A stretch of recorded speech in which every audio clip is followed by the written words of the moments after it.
You have time to help a crippled old man? To help a crippled old man? So I just need you to go in this room and just say some stuff. Maybe make sure that the microphone's working. So I'm gonna test it over here. You just say.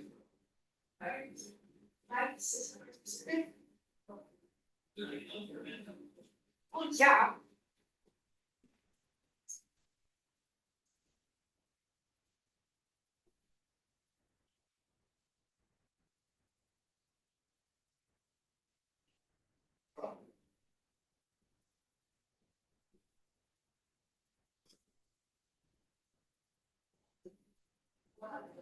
So if I'm talking right now, can you hear me? Okay.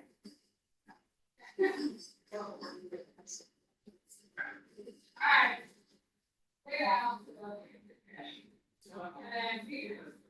Really like your town. That's what we found is the offer. Yeah, got it. We get by very hard, but I'm like, we can float around and that elevate that we need to go there. Whatever I do.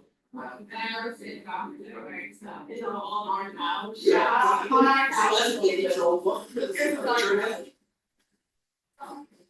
Yes, thank you so much.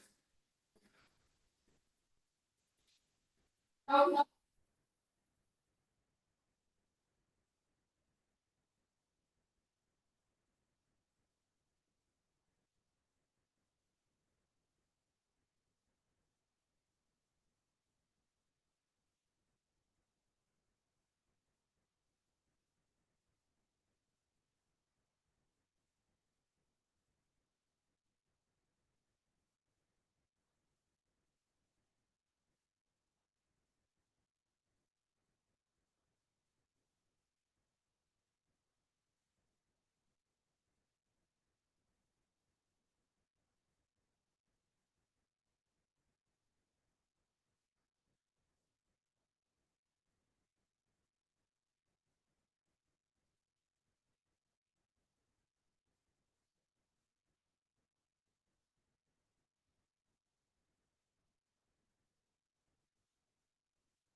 Some members I think are still on their way, but I think we'll go ahead and start just in the interest of time.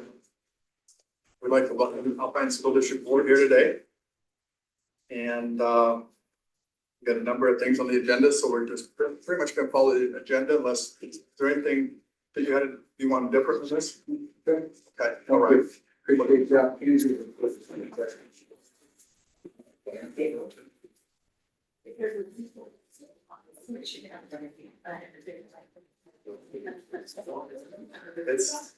It's an earthquake.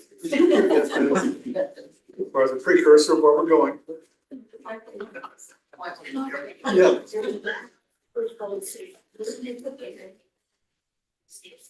Okay, we'll go ahead and start, item 2.1 on our presentation is a presentation about Sharon Elementary Partnership. And this is Jenica Jones, who's over our strategy and innovation team. Okay, well, Pete, is this the right remote switch or can we do it back there? It's on the phone. Okay, there we go. Perfect. Okay. Okay, well, thank you. I am excited to be here today and talk and have a discussion with all of you about Sharon Elementary. As the city and the school district have had some preliminary conversations about this. And if there's a way we can better use the building and the property for our community benefit in a way that mutually benefits the city, the school district, and our residents. So that's really what we see. We see that there's a lot of things that we can do to make this a mutually beneficial path forward and better use that building and property for our community benefit. This consists of city programs, partner programs, and then this will lead to continued building maintenance, daily traffic that will support and enhance the property. So first I'll just talk about some of the building uses we have envisioned. So first is using it for additional recreation programming opportunities. So similar to what we've done in Hillcrest, we were able to go to the building yesterday and we think that there are minimal things that we really need to do to make it work out well for recreation programming in the gym, using the gym for basketball, volleyball, football, recreation leagues. We also think that we could potentially hold a lot of community events there, fairs, markets, hold the inside and the outside of the building potentially to bring more people and use that property in positive, productive ways. We've also looked at childcare programming. With our own employees, we've seen a huge need for additional childcare opportunities in the community, and we think that this could be a way that we could be able to provide that potentially through the city. If this was chosen to go forward with this path, we'd work with the health department to prepare the building and rooms to go and the things that we need. We also have a few partner organizations we'd like to potentially involve in this discussion. So first off, I don't know if any of you in Alpine have heard of the My Hometown Initiative or great. So they're starting in Orem in the Geneva Heights community. It's officially launching this fall. Yeah, this Saturday we have the kickoff party and then they'll open up their first community resource center at an LDS church at the beginning of September. In our discussions with them, they are very interested in potentially using a more neutral ground for those community resource type classes to make it more attractive to people to come and participate in classes. So we could potentially work with them and hope to be able to use some of the building. Thinking this would make it easier for people of other faiths or no faiths to come, right? Yeah. Yes, yeah, and it's in We'll feel better. it's in the neighborhood that has the Catholic Church. It's a high needs Yeah. neighborhood. It's one that we've talked about expanding my hometown to next, so it will naturally work out, yeah. Do you see that supplanting what's happening in Geneva or No. being an addition? An addition, yeah. So other cities with my hometown, they typically will open up a community or two and then they may add more as it goes on. So it would be an addition to, and it would just further enhance that service for the community. So yeah, providing free classes for the community. In a similar note, partnering with United Way to bring some of their classes to the community. They also work with my hometown. They're gonna have some classes at the Geneva Heights Community Resource Center, but is there a way we can also support them and get them more involved in our community? And again, to bring it to those people that need it most and make it more accessible to them. What's in the building now? Space. Is it empty? Pianos, desks are all out. There may be a few things, that's what we There was- haven't most of them, Yeah. there's some old, There was a fair amount of furniture Supplies. when we toured. 1950 vintage, whatever. Yeah. Okay. obviously, as we pursue down this path, there would have to be a lot of logistics we have to determine. So if you have any input or feedback on some of these items, it would be totally open to it. Have to nail down what would the approval process and timeline look like for this partnership between the city and the district. In our preliminary discussions, we talked about potentially doing an interlocal agreement. We're open to that, potential lease. What would the length of that be? Timeline? What type of capital preparations would be needed? As I said, we went yesterday. We feel like the building's in really pretty decent condition and it wouldn't need a lot. We need to add some false walls and don't think we'd need to use the entire building. And we could work with the district if there's things you still are needing to do in the building, we can make that happen easily as well. Working with those partner organizations to nail down exactly what times they would need the building, how much of the building they would need to just finalize those plans. And again, other operational things we'd have to determine is the insurance, assuming that would be staying with the district, the cost share for some of these items, utilities, building preparations, equipment upgrades, hard costs, signage, lighting, security systems. You know, some of these things are already in place, and so we would want to find the best path forward for the city and the district, knowing that you do cover a lot of those costs already. Is there a way we can make that work? The city could take over some of that maintenance and potentially reduce the cost that Alpine is spending currently.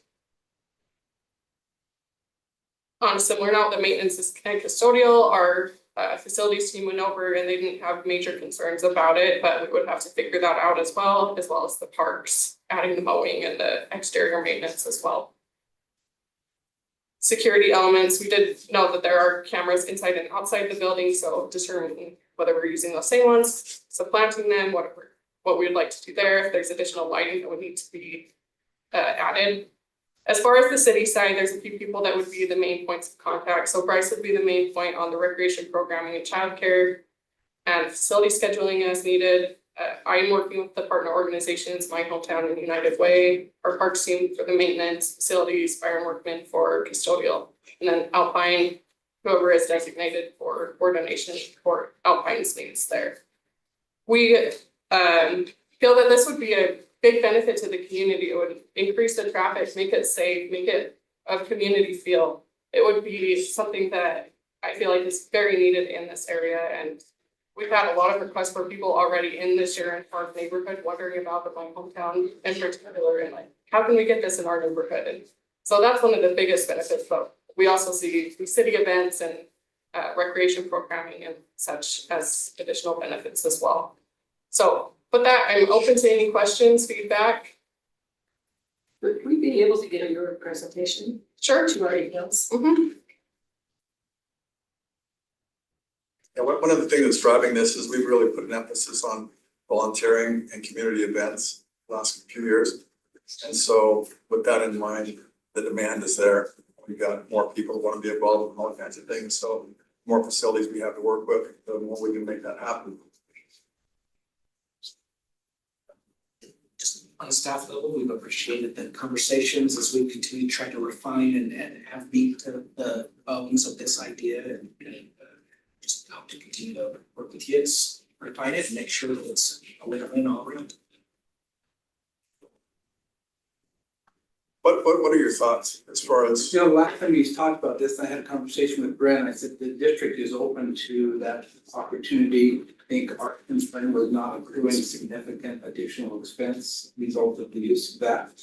And so we talked about a minimal lease of that on an annual basis and in the city assuming all the responsibilities for the facility. But last time we met with the board and discussed this, there was no interest in making money off of it, but no interest in losing money off of it either. Yeah. To say we need to be somewhat revenue neutral on that. Just kind of maintain the status quo, but Yeah. to a useful cause. Yeah, and we're not adverse to the city partnering with those in the use of that facility. I don't mean to step on what Brendan, we've won a long enough lease, not a forever, but long enough that we could put it to use, so. Yeah. More than a year or two, less than 20, right? Something that would allow us to make use of it. And I think the board would commit to a period of time, but With not renewable act to their options. detriment in the event that Yeah. they need to repurpose that. Yeah. For other uses.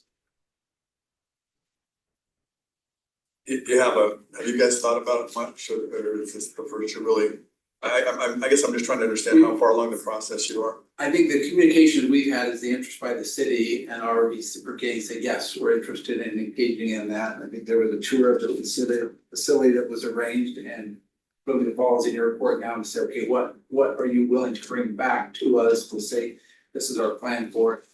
And we would need to work out that interlocal agreement and the specification of that, and then we take that back to the board to make sure they're in agreement with that. Okay. Sounds We're good. open to ongoing communication with it. Sounds good. It's, So is Frank Pulley the communications, have we designated the communication? He arranged with them to visit because Eric was out, but we worked through the operations team and the capital team to bring that back. we have any other feedback from council? I just think it's awesome that we're able to have these discussions and potentially work toward a solution that could benefit a lot of people in the city, and especially where the needs are the highest, and this could be a great solution to those families in our community. So thanks for your openness to the idea. Yeah, and I've been kind of the council liaison for the My Hometown initiative, and it is amazing. And I really believe that this non-denominational potential location, you know, we don't even know that My Hometown wants this location or not, but I mean, at least this option being out there. I agree with you. And this area of Orem could benefit greatly from that in the future. And we have been really focused too on, with all the decisions we're making, that there are areas of the city that need more help than others. So we've been focusing on those areas to try to bring those up. This would fit right in with that. Happy to continue that. I'll just note that Orem has a number of Title I schools, and as you may have heard, our funding for Title I funds has been greatly decreased, like to the tune of like 6 million. And we, this current year, will be augmenting that too, so that it's not so much of a cliff for our schools here in Orem, but throughout the district, our Title I schools.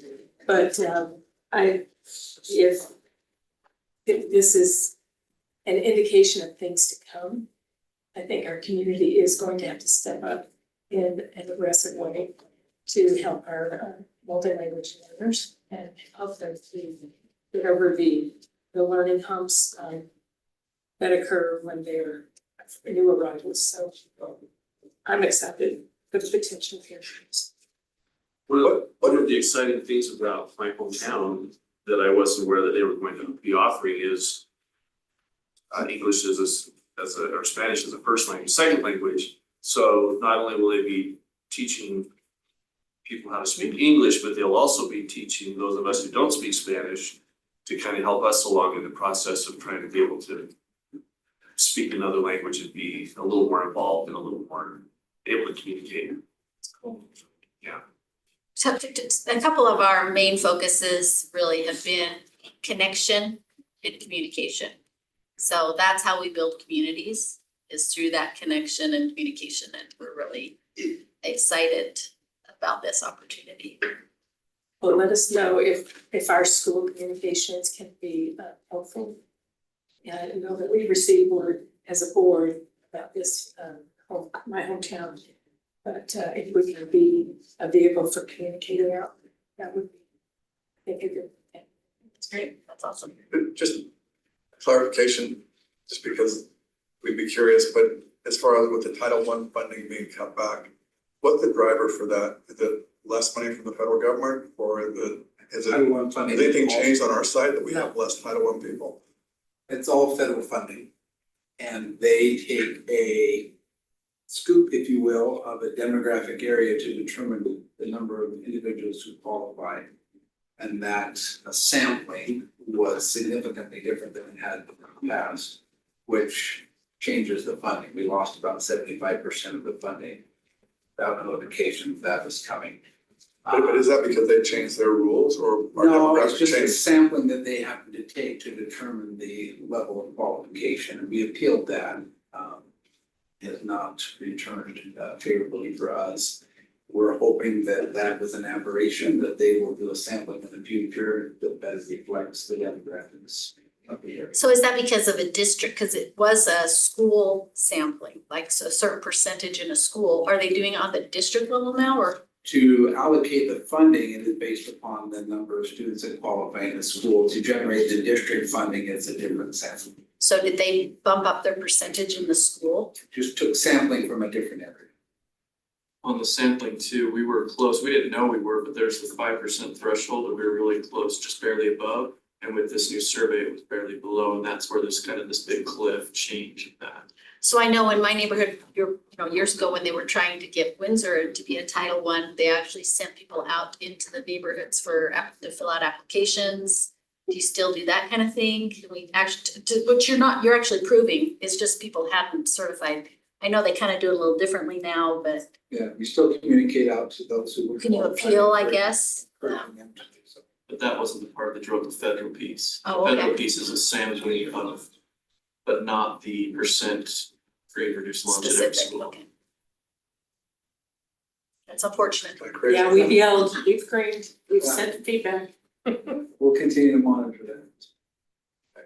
Thank you. Did that clarify, Mary? Yes, yes, I was just curious what, yeah, it sounds like it was just arbitrarily. It did feel arbitrary. What is the city timeline on the use of Sharon? Like, when would you like to have that bill up and running? I think one of our very next steps would be to have our legal draft up a proposed interlocal agreement that maybe speak to some of these different terms and timelines and submit that to, I guess, the district and getting, not probably, but is our Eric, what else, yes, thank you. And then just refine from there and to see if we can get this to a finalized state. I think on the city uses, we could do it quite quickly. In terms of incorporating my hometown, we're a little bit dependent on their timeline as they can get together their volunteer directors and that sort of things. I would anticipate it would be fairly quick though, because every other facility that we've opened up on this type of premise is instantly full. So yeah, when I say a little bit of time, months, not a year from now. Yeah. Right. So current, I think the only real current use, Chief, you could speak to this, is a lot of our law enforcement use that for SWAT training and other. There's still a little bit of it. Yeah, not only from your agency, but also other agencies. Chief, do you see that training working within the context of changing the nature of it? I would say once it's repurposed, probably not. But up until then. Okay. So we use I several. think it would be a little unsettling for those. Yeah, right. I mean, with the daycare and whatnot. There would be Probably not some a good additional language that's learned. Husband is not on the agenda. This is not cookies and cops. Bryce, for my hometown, they probably. Bryce, what Hillcrest maybe is our proof of concept. How long do you think it would take for us to begin some of the recreation programs? Yeah, I look back to the first year of Hillcrest prior to the major capital changes and all that. And it was a relatively inexpensive process. It was designed to be low impact on the physical building itself. So I think it was a really smooth process.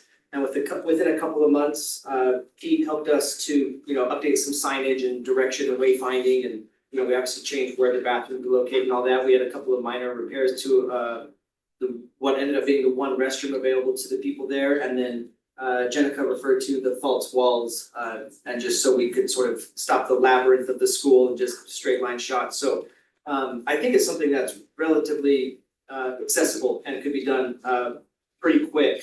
The devil is in the details, so we want to make sure that everyone's on board with what the concept would be. But I think it'd be a non-intrusive to the site and quickly made available for both the city and our partner programs. Okay. Cover it. Any other comments, questions? Thank you, Jenica. If we could just quickly go around the room and state your name and who you're with. It might help facilitate the conversation we're going. We'll do it around the table and we'll also do it back here. Who likes to start right there? I'm Joy Lincoln. I'm on the Alpine School Board and I represent Saratoga Springs and West Lehigh. Stacey Bateman, Alpine School Board, Lehigh and American Board. Ada Wilson, West Orem and Vineyard. Alpine Board.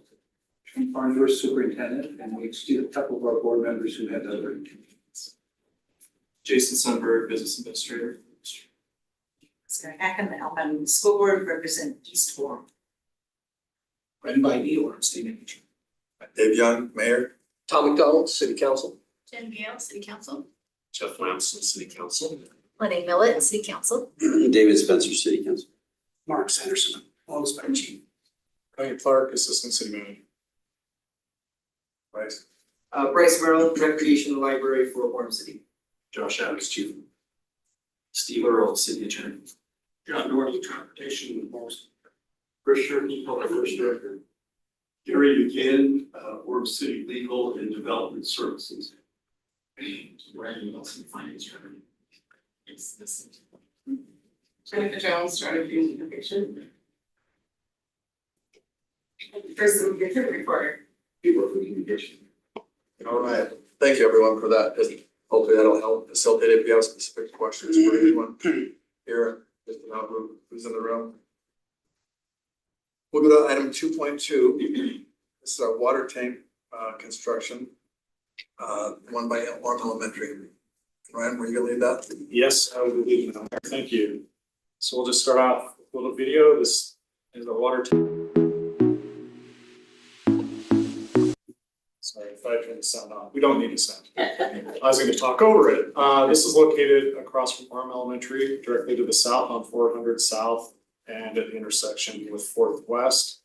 Tank sits a little bit to the west of that intersection, but we have construction going on in that whole entire area. This tank's about 320 feet in diameter, 21 feet in height. Inside it's about 18 feet tall. The good news is we're a lot further along than that video showed, but it gives you a good aerial photo. This is just an image of the landscaping.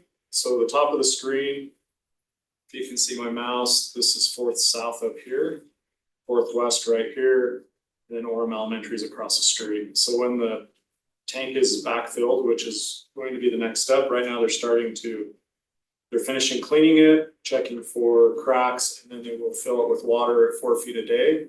They'll leak test it, see if it leaks. Hopefully it doesn't. Then they'll start backfilling around it. And then once it's backfilled, they'll start building the park on top, which is kind of a leisure park with the trail. Some playground equipment in the corners, and we're putting a cabin up here that's from State Street that we'll be restoring. Over here on this little wing, this will be a pump station. And we have a well that's already been drilled at this location, but we need to build the well house around it. In 4th South, there's been countless, I can't even remember how many pipelines installed. So the road's been closed for well over a year now. The tank itself, this portion of the project, right now our goal is June 15th of 2025 for completion. This is what the tank looks like on the inside. And then the well and pump station are going out to bid here soon. They will likely be completed after this phase of the tank is done. All the pipe work in the road is completed at this time, and they're starting to restore the asphalt and sidewalk. And our goal is to have westbound on 4 South opened this fall, hoping September, but I was told to say fall just in case we run into an issue, but I already told September. Anyways, with that, the south parking lot of Orem Elementary would open at the same time, which I know Principal Rock's been pretty excited about with his staff. Just to give you an idea, I've got a couple other pictures here.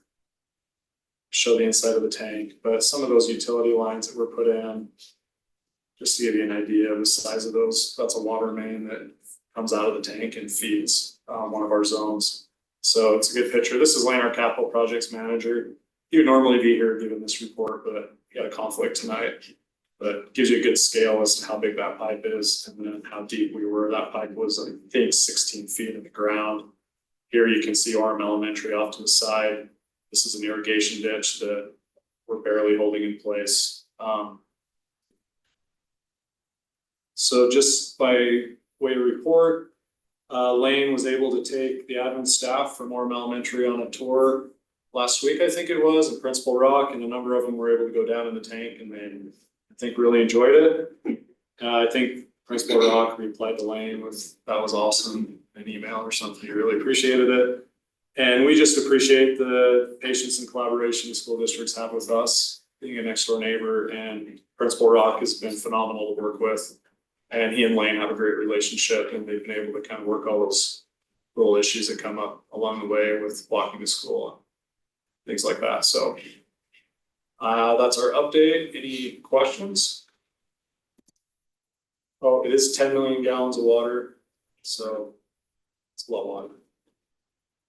We just appreciate you're working so closely with our school administration. That's just phenomenal. It's been a challenge. I live very close. And there are some days I could get through that intersection and some days I can't. But I can tell that you're trying to leave open what you can, you know, around projects. Yeah, you're welcome. Oh, really quick, I forgot. I knew there was something I forgot. This is what that pump station will look like. It's not a small building by any means. And then this is what the well house would look like. We're kind of trying to go for a farm look with our heritage park stuff. Forgot I had those on there.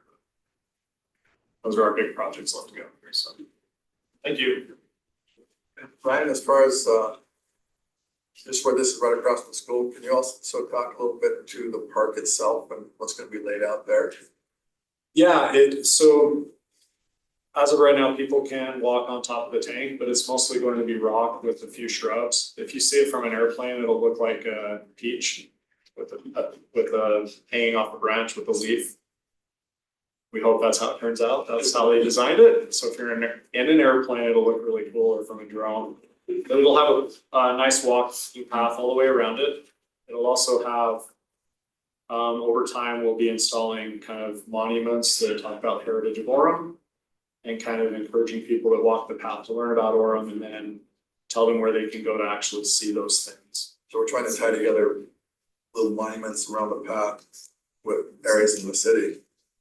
And just tie it all together so you can go walk that path and get an idea of the entire heritage of Orem, and you can also figure out where to go to see it around the city. So it'll be really cool, and from a school standpoint, and it's gonna be pretty educational. Yeah, it'll be called Heritage Park, and it's more of a leisure park, not a go recreate or anything, but just go for a nice walk and enjoy the nice landscaping.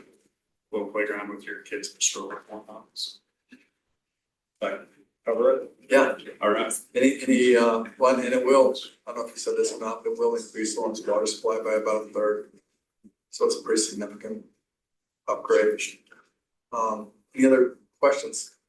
Where does that water come from? I've heard we have wells, is that right? So we just dug 1,000-foot well over there for 900 feet, I think.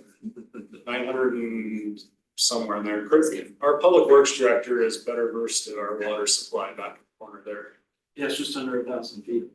And we've got a number of wells all around the world, but this is a brand new well. This will be a really robust well, and this well will feed that 10 million gallon tank. Last week, we could have almost filled that tank. We could have diverted that water and. Skate parks, skate park is the You best. saw that one, right? You gotta do swimming pool. Okay, thank you, Ryan. Next up, we've got item 2.3. And this is a discussion on future development growth. And you want to introduce that? I think this was intended to perhaps get some information from some of the city and from you guys, and just looking ahead of what are the data points we're looking at as we try to project growth and development in the future. Can I take that? Are you? Please. Okay, so the biggest thing, and I met with Ada and Sarah, since this impacts our area. And we just wanted, I kind of wish the other 3 members of your board would have been here because they're gonna vote on this. But this is really about what we call the old Word Perfect Campus Canyon Park. I don't know if you're familiar with that up there. But we have a development coming before us. This is right, very close to Orchard Elementary, where you have the plan to do the DLI magnet school. We have 150 home development plan that went to our planning commission last week, will come before the city council next week. I'm not sure that we anticipate it will end up being 150 homes. We'll have to see on that.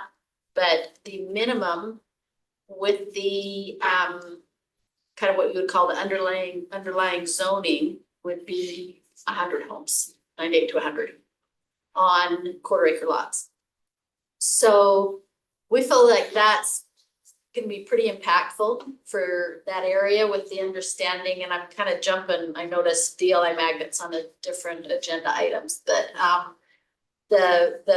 and maybe correct me if I'm wrong, but the information I've received is that the DLI magnet school will not allow, it's just for children who are in the DLI program coming from other areas. And so these homes, this surrounding neighborhoods will not have that as an option for a neighborhood school, which I see kind of as problematic. I understand planning that without knowing about this. The other thing is this Canyon Park, there are 2 buildings they're taking out, the Mueller Group is taking out to put these, to transition or change into a residential housing. I believe there's another little area that's included in this PD zone. I mean, you never know, but there is a potential for another building to come out up a little further north. So I guess that's something we wanted to make you aware of, and that would be happening within the next year or two.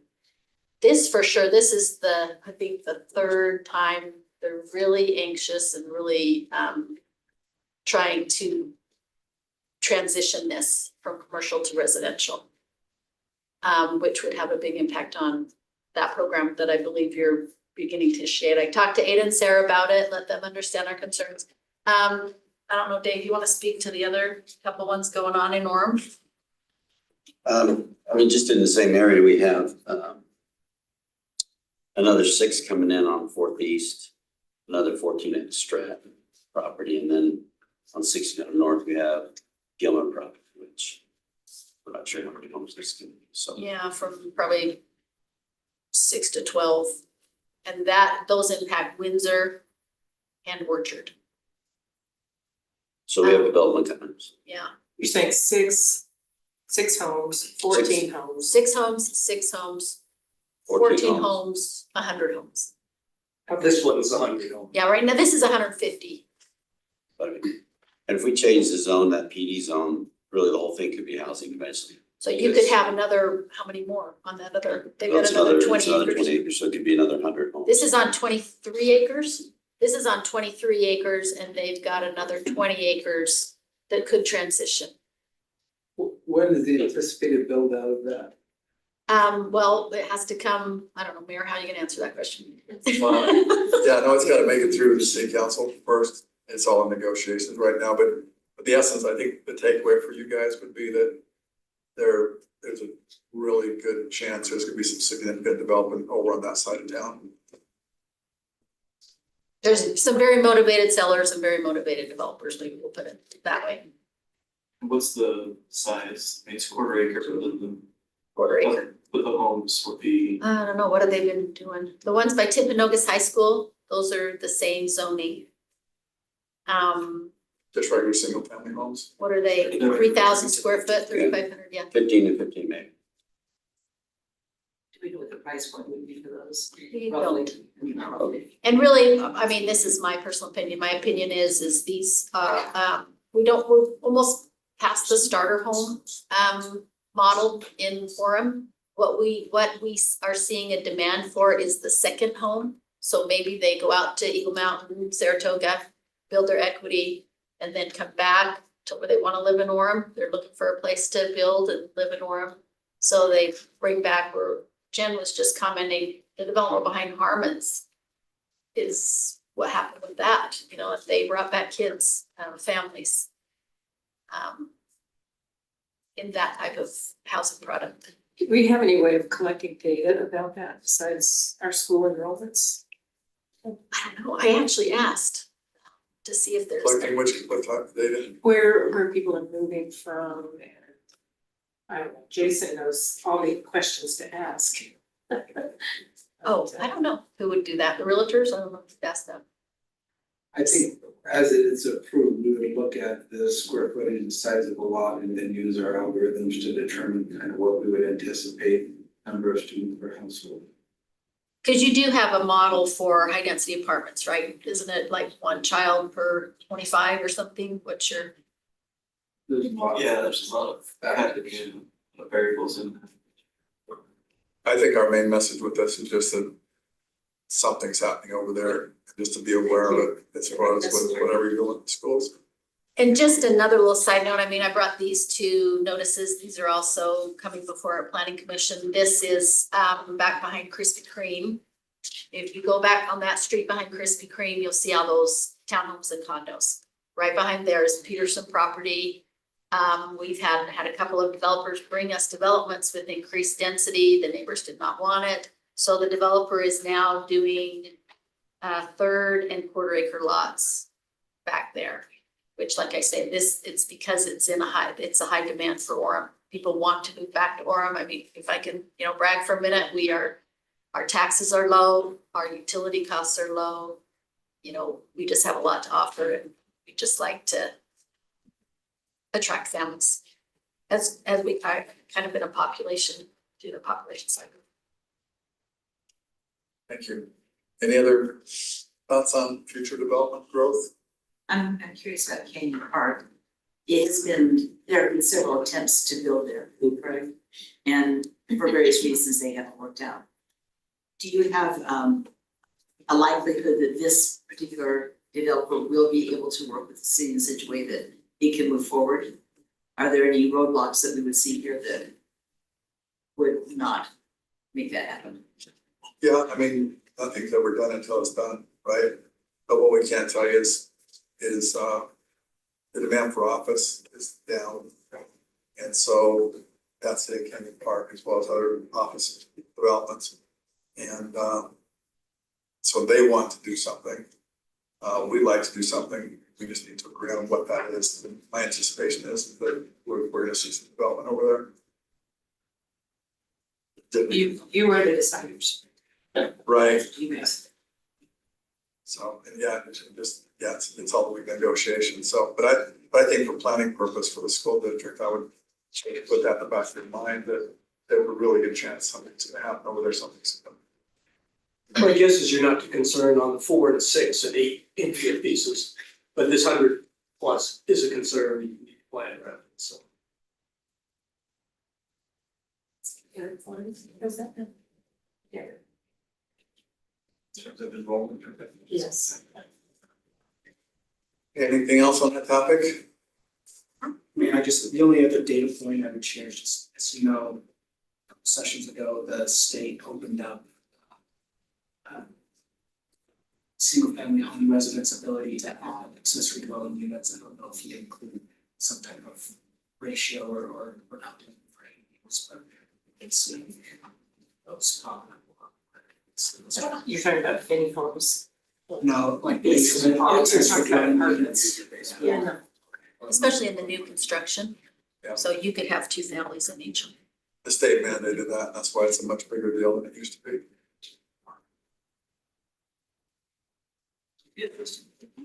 On those homes, those accessory dwellings, do you think that you're seeing an increase currently? You've already seen an increase? We expect to see a greater increase.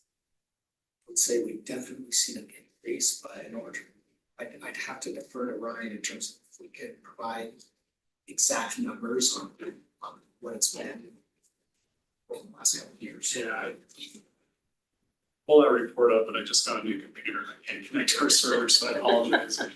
I think let's say we're around 35 this year so far. And usually see anywhere from around 50 a year per take, so. Yeah, as far as the new use. It's a pretty consistent number. And obviously, affordability being where it is, but people are interested in moving things on.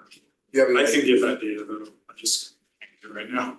Do you have any idea what the makeup is of the families, is it individuals, is it school age children, do you have any idea? No, we're not privy to that.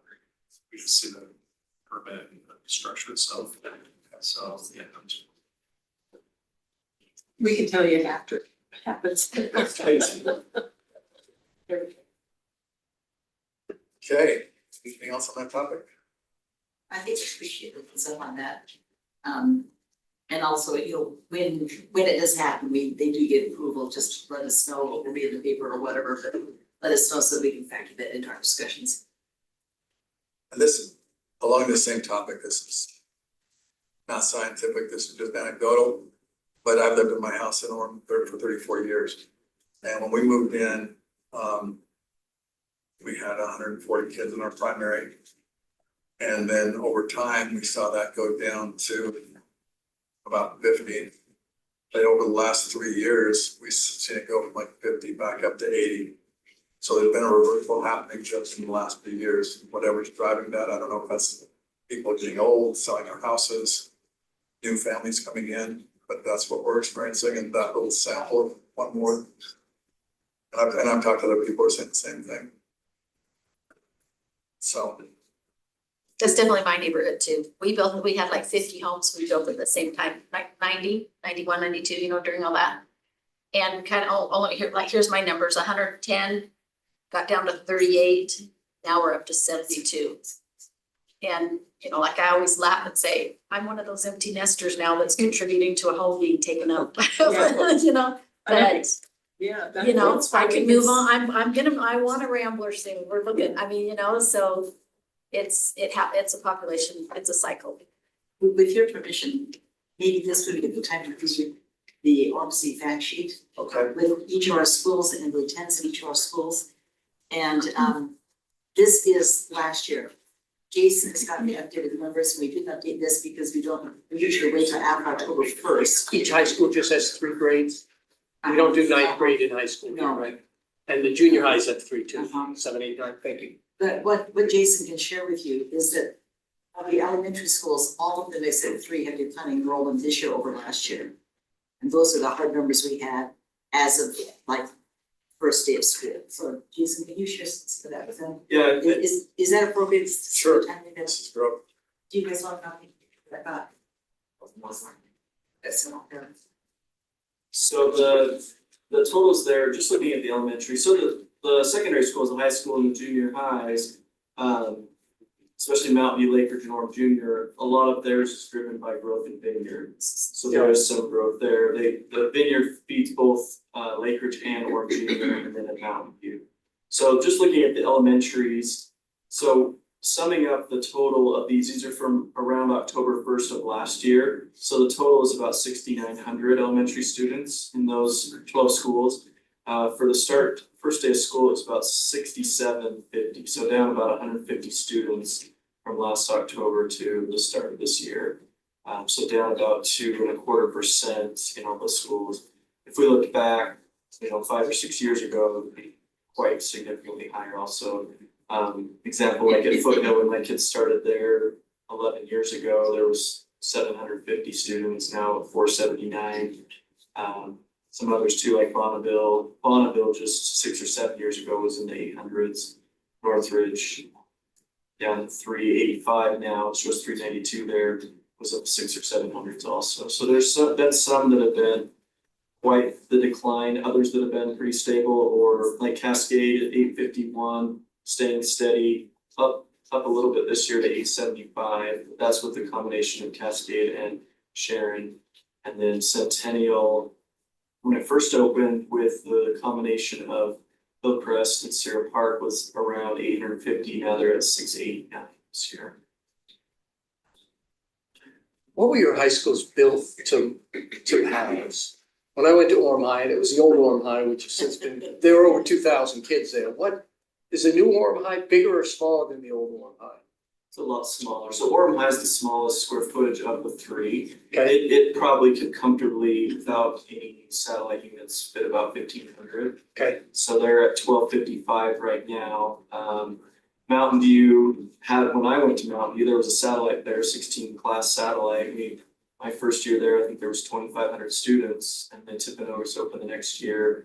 And then they were around 2,000, 1,800 for a while. Now it's grown back. It was just a few years ago around 12 or 1,300. Now it's about 1,600. And that's largely growth in Vineyard though. Vineyard growth, you're correct. Is that Mountain View you're talking about? Mountain View, yeah. Most of that, all that growth is coming from Vineyard. Timpanogos, Did they get any Vineyard kids at Tim? none of Timpanogos is boundary into Vineyard. Okay, so that all goes to Mountain, thank you. Yeah, and so they may have some out of area too. Got it. And Timpanogos could hold, I mean, both Timpanogos and Mountain View, just in the building themselves, probably built for about 1,800, 1,900. With satellites, classroom, trailers, they could be in below 2,000. And you probably get Tim from Linden too, don't you? A lot of out of area for Linden, yeah. And then the junior highs, they've all been, Kennedy, Lake Ridge, Orem Junior have all in their time been around 1,400, probably 1,400, 1,500 at their max. With some trailers and other things, but they're all probably built. Orem Junior's a little bit smaller, but they're all could probably hold 1,250, 1,300. The majority of that Vineyard population growth we see in Orem Junior, they're up 155, right? Over last year. Yeah. So they're at what now instead of the 895 there? Oh, for which one? Orem Junior, I thought They're it at 1049. Okay, yeah, that's quite a bit of First day of growth. school, yeah. And Lake Ridge at 1387, but Canyon View down to 1068. So you can see that Vineyard's driving those two, where the aging of Orem is still being felt in that Canyon View. Is Orem Junior in decent shape? I've heard all kinds of different things. My kids all went to Orem Junior, but is it in Part of acceptable it has shape? been rebuilt, part of it needs to be rebuilt. So I would say it needs some attention. Brand new gyms area, and then some common area is newer, so entry and. Classroom, those lanes are original. Okay. In terms of the shape of buildings in, I asked one of our maintenance heads about that, and he said, our job is to make this school safe and to make it usable. And so they take care of problems. So none of our schools are unsafe, but they're aging. And so we do worry about the big earthquake, which I'm sure you worry about too. That's why you regularly. That's why we're rebuilding a safe building. We all have that in the back of our mind. Can I just acknowledge that as we're talking about these numbers, I'm sure that Stacy and Joyland are just crazy because those high schools out west are maxed out. I was in Cedar Valley just a couple hours ago, and they're at 3,400 high school. Cedar Valley, Cedar Valley. that's. And it's an Eagle Mountain, but they do have ninth graders. And when we open the new junior high next year, then those ninth graders will leave. But our schools are very small compared to out west. Is Sharon the only vacant school within the Orem boundaries? Yes. Okay. Geneva's gone. Oh, Geneva, yeah, it's not a vacant school, it's a vacant lot. Right. Yeah. Thank you, that's right. You've knocked What's your, that down. what's your Parkside enrollment? And Parkside is down to 550, from 567 is what's listed here, down to 550. how about Orchard? Orchard is down to 588. Could you just email us an update with those numbers? Okay, I know we're all trying to take notes, but. What's Windsor? I heard Windsor's up to 750. 513. I think we will get Are you sure? I just talked to the principal last week. That was not the number I got. Maybe the first day it felt like that. Okay. These are actuals. Yeah, these are student counts from the first week. We will do a 10-day drop. Are you counting preschool Preschool are not included. or sped? Like Orchard has kids taking space, special ed kids, It's but K-6. you're not counting them? It's special ed. Oh, you It's are just counting? not preschool. Okay, so you count everything, but you don't count preschool. So after 10 Maybe that's the days, those students that have not shown up for those 10 days will be dropped, and then we'll have a more accurate count. And then the count that we report to the state will be the October 1st count, and that will be what. And those numbers are great, Superintendent. If October 1st are the Bible numbers, we're happy to take them. And that's when this sheet will be updated. We update it every November, and so we'll put October 1st numbers, and our next meeting will bring the updated. Thank you. And we can show even where, we can show a change, so what was last year and this year to be able to show the deltas there. Just so you're aware that these numbers, the actuals are available in board documents. It's always the last page on the board documents, every other meeting that we hold. So the board gets briefed on this once a month. You know, just one other thing that I think is interesting to us as educators, and you probably are seeing it as the city as well, that we're finding that the school year in a lot of other countries is January to December, especially in South America. So we often get an influx of new students in January. And then, of course, we test them in English in March and they're barely making their way around. But you probably have seen it as the city as well, that you see a lot of movements in January. And that's the reason, is because that's the way the school year balances in other countries. So we have these numbers now, but it's all kind of interesting to also take a pulse of that in January. Because the school might have, 2 or 3 or 13 or 15 kids coming in who speak no English in the middle of January. So we see that as well. That's another part of the picture here. Yeah. So do you guys have data on like how many kids are in charter school, homeschool, and private school? So what are those numbers? Because I would assume everybody said our population is going down and kids are not having, I guarantee they're gonna be charter schools, homeschool, or private school. So. During the course of charter schools. We have, in our book, in our report, we have all the charter schools enrollment for the year. So they're staying pretty stable. It's not seen a false charter program. And with the voucher We're program, not seeing an increase. Or decrease, they're staying about steady. and with the vouchers, was that Yes, a but tick down tick? potentially a slight decline like the rest of the schools. They're following your trends. If we wanted to say, school specific, could you give us that data? School specific example. So Northridge Elementary, these kids are in public school, these are charters and these are home. We have addresses for ours. If we, we don't want an address because that would be violation, but do you have could we get numbers? We don't know where charter school students live. We just have their enrollment. You just know that Timpanogos Academy has We don't 800 know where kids. what city they're living in. Yeah, we're not privy to that. All we know is the number of their enrollment. Does anybody track that? It's in our enrollment report. It's in your. How about homeschool?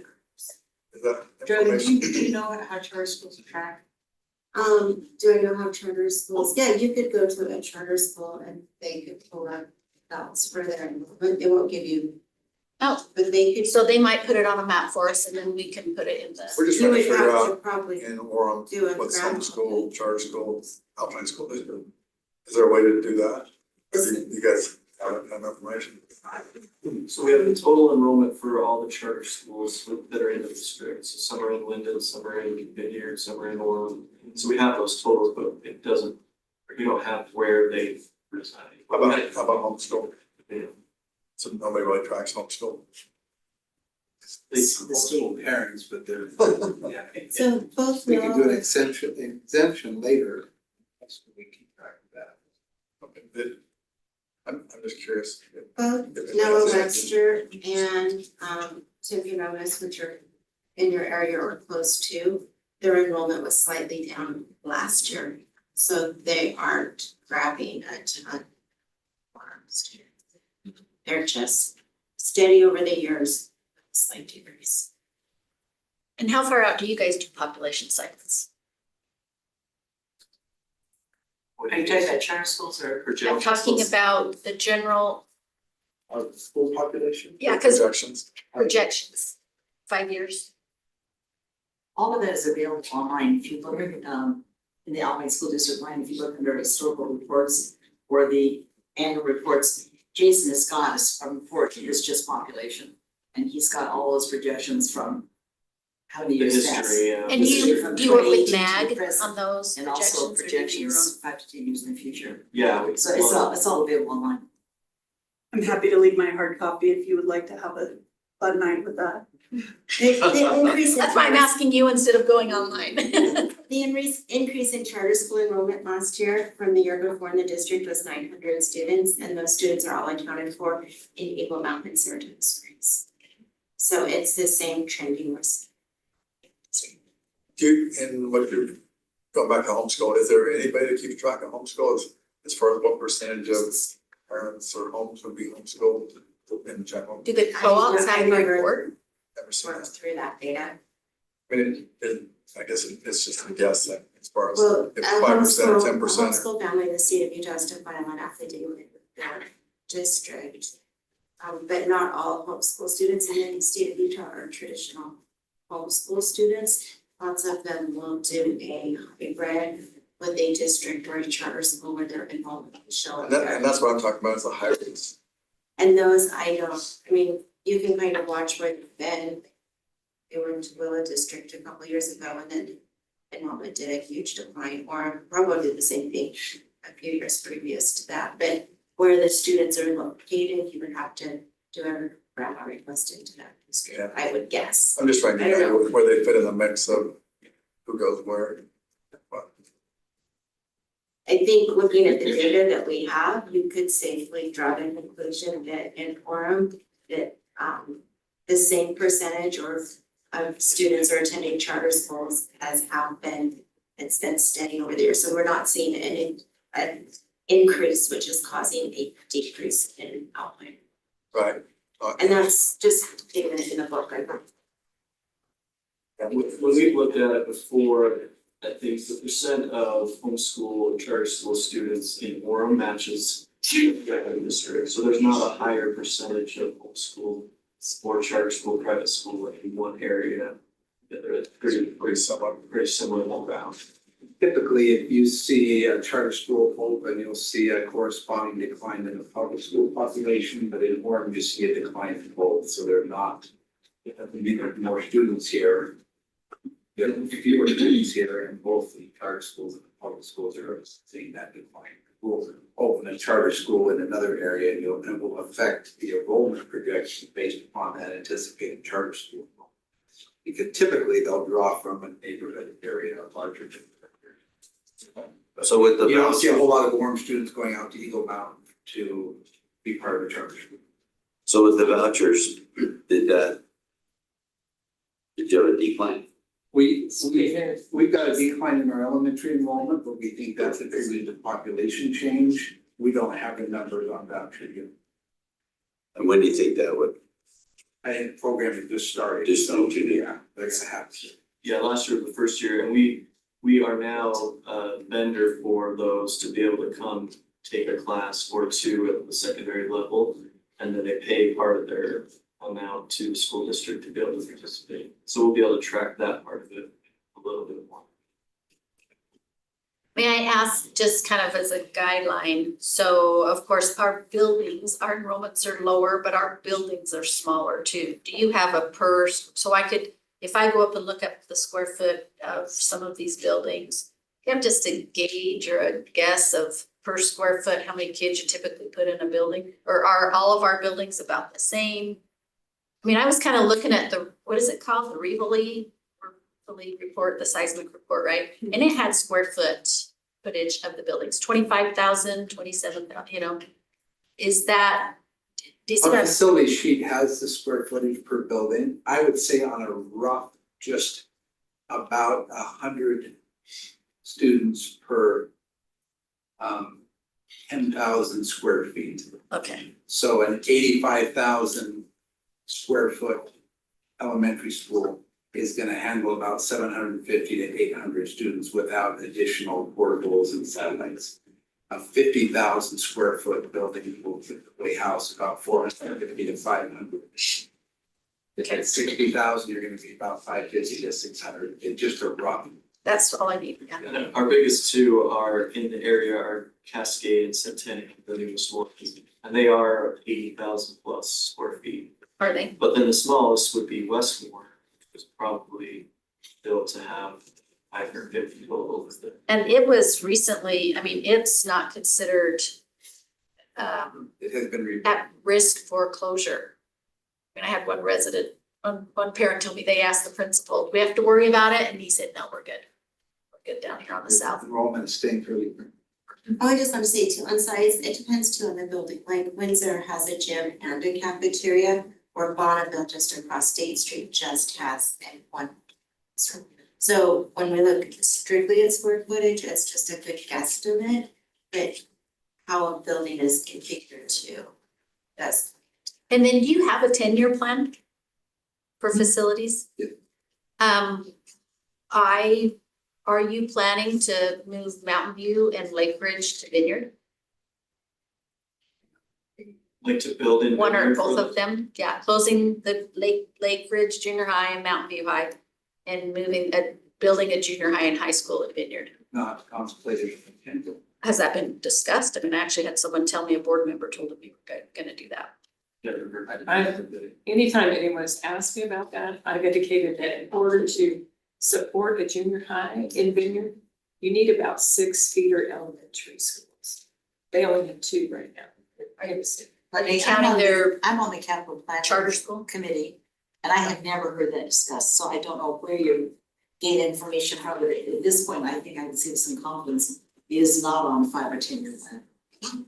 Our discussion with Vineyard, when they asked about a secondary school, would say with the capacity that we have in our Orem school, we don't anticipate there being a secondary school. But I think with the anticipated Utah City in the Vineyard area, we do need to, as a board, have some interaction with the city of Vineyard, how we're doing here, to make sure that we're ahead of their growth. It's actually a Vineyard City Council person who told me that, so.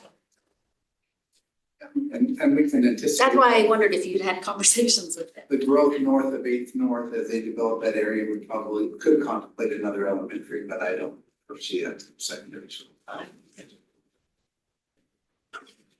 Jay, any other questions on growth? Facebook, everything's You joke. gotta check Facebook, there you go. Go to our Allied School District pages, and all of this information is online. So it's readily available, all the numbers and all the updated enrollments and so on. And we'll give the final numbers after October 1st, when the things are kind of settled a bit there. Okay. All right, if there's nothing else on that, let's go to item 2.4. Discussion rising taxes in 2023 and 2025.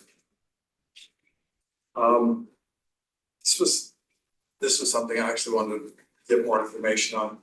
This is probably the number one thing that, as I'm talking to citizens, they're asking about. And it seems unclear. So I'm just gonna see if you guys can clarify how this works. Regarding taxes, so Are you talking about our taxes or your taxes? I'm gonna talk about the taxes that Alpine School District puts on the property tax and then also lease revenue bonds. Right. So Alpine implemented its first lease revenue bond in 2018 for Centennial for roughly 19 million. That's correct, right? Sounds like you have the data in front of you. I'm just verifying it, but I don't know, that's not right. do not have it in front of you. Then the second one was in 2020 for 32 million. And those were the first two. And then in the last 20 months, the data I've got says Alpine's passed $113 million in new lease revenue bonds and proposed $86 million more. And by proposed, that's just what has been put out there. And so I guess as far as lease revenue bonds go, the question that I'm getting asked is, are these benefiting Orem? And well, we've got all this talk about splitting into 3 districts. If we've got a couple $100 million in new lease revenue bonds coming on the books, how does that get split? If the split happens based on, the other districts trying to split. Yeah, so any the general obligation bond debt or lease revenue bond debt would be divided by a proportion of the taxable value. So, but it has, like you said, the first one there, but was to build Centennial. Part of the second one was to help with the trail side, which is right next to Orem, it's the Vineyard. So those, but they don't follow the community they'll be lumped together. I understand the general obligation bond, that makes sense. As far as the lease revenue bond, it seems like that should follow the actual structure was built under, are you saying that's not how it works? That's not how the law is written. So pretty much whatever is passed, divided up between. All the assets and liabilities that way, yeah. So they won't look and say, well, what are the assets here, what is everything, and liabilities also. And so I guess going forward, that would be a concern for a while, as far as if we're taking on more debt, but we take more, we don't really benefit from it. So just from our citizen perspective. And then the other thing that's been extremely confusing is like in the truth of taxation, last year we got a property tax bill and it said it was gonna be like a 20% increase on Alpine School District. This year it said there was gonna be like 16% increase. Yeah. And so, you know, simple math, that adds up to 36% and you compound it, it's more like 39%. But what the question is, but then in the media says like this year it's gonna be a 7% increase. So can you kind of undo that and explain what it really is? Very comprehensive, very, very well done explanation of that, you can see online. Going through the whole thing, he can give you something now, but explaining exactly how that works. And the fact that everything on your tax notice isn't listed, in other words, things that are dropping off aren't listed on your tax notice. So he's going to give them just a quick summary, but you can look at the entire presentation and it's on our website as well. Okay. Yeah, you can watch board meeting last week and you can see the storm out the window as I'm presenting. Whistling through the We had that same storm in our city council. It was worse. Like what it was. Last year, so that 19% that was listed on the tax notice, so that was with 4 increments in capital, 3 in the board levy, so in operations. But that was before the school board was able to reduce debt service by 3 increments. So instead of being a net of 7 increase of increments, it was only 4. So that dropped it from 19 to about 10%. And that 10% or the 19 is based on what it would have been if that hadn't happened, not on last year. So like mine, when I was my house in Orem, I actually paid less in 2023 than I did in 2022, even with that increase, because so many of the rates were going down, and then they added that back up, and it was still, I paid in dollars, paid less one year to the next, even with that increase. So that percent increase wasn't on what you paid last year, it was on what you would have paid had they not increased those levies. Same thing happened this year, it showed a 16.5% increase, and that was for 4 of the 6 levies that the school district brings in money for schools. So the line that just says Alpine School District said 16.5. They were able to again reduce 3 increments in debt service, use some fund balance that's into paying off general obligation debt. So instead of a net increase of 7 increments, it was 4.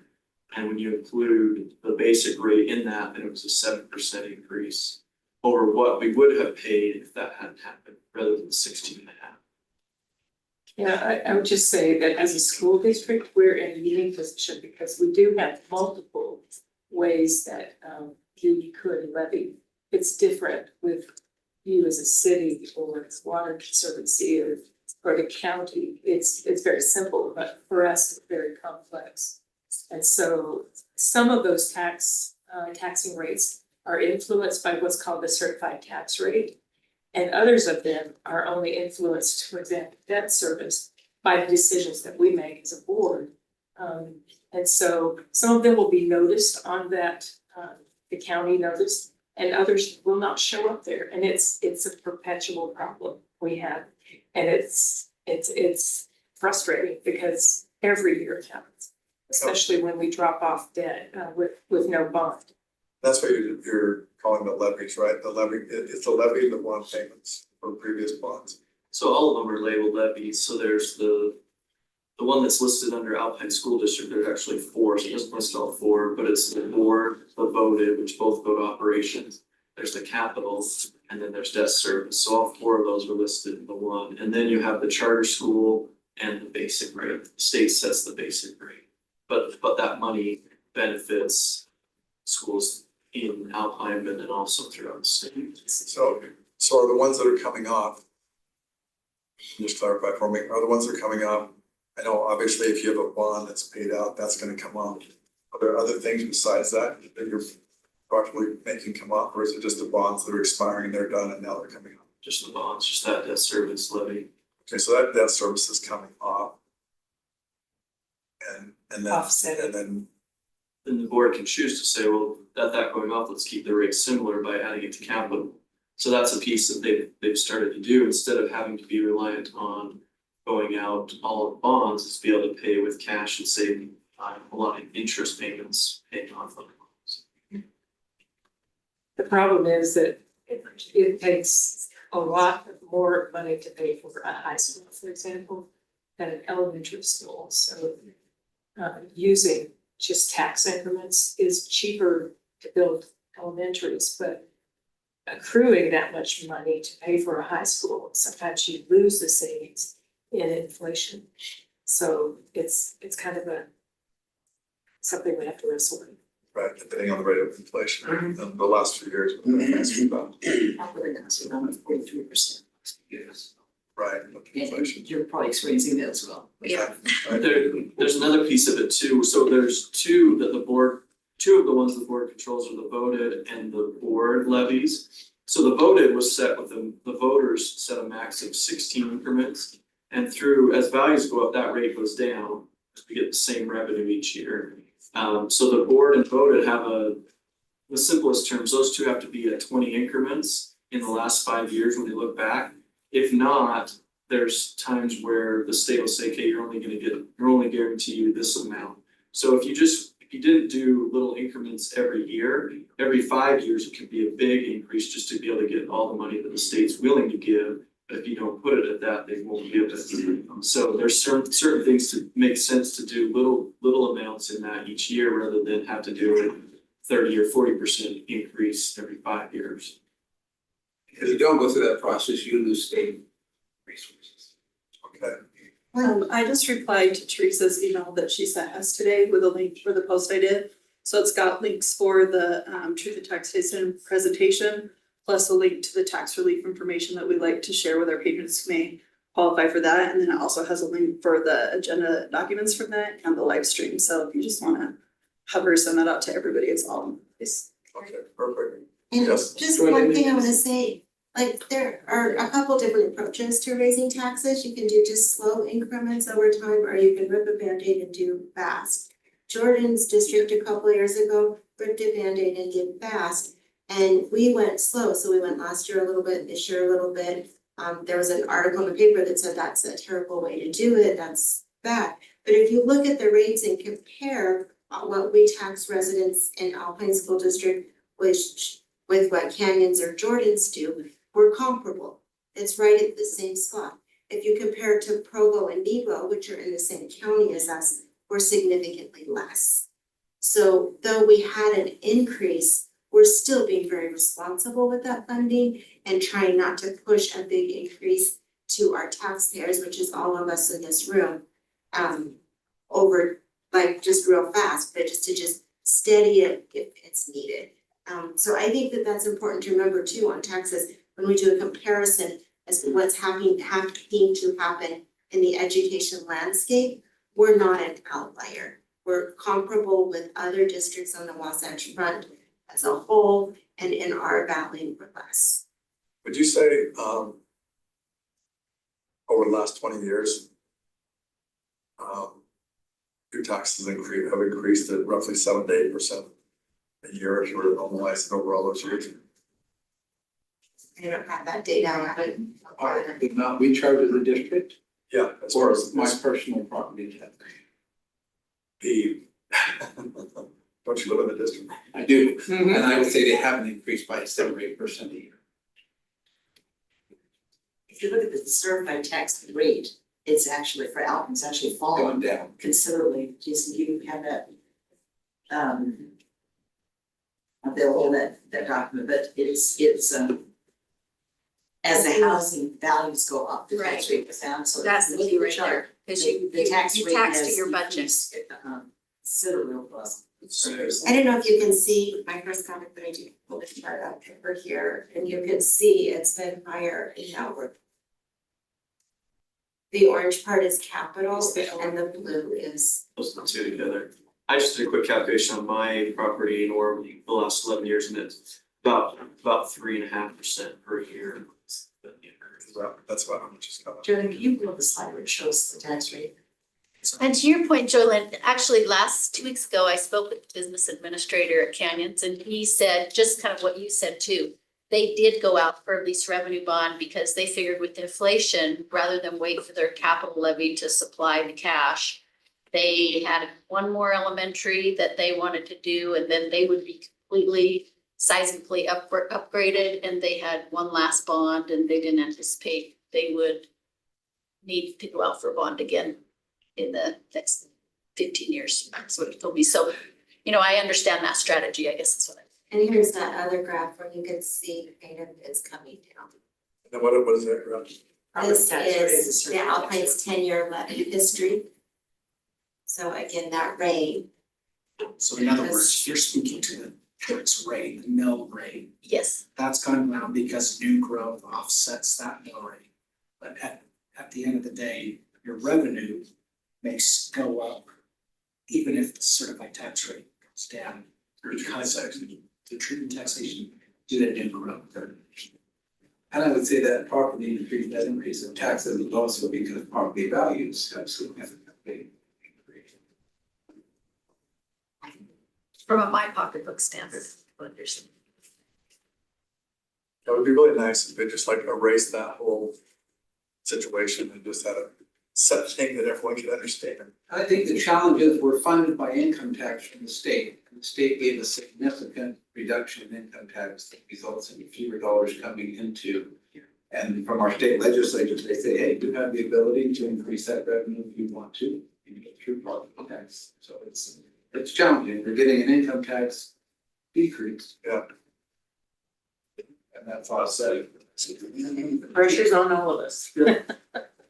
And it's when you add up what we do with what you do, what the county does, it impacts seriously.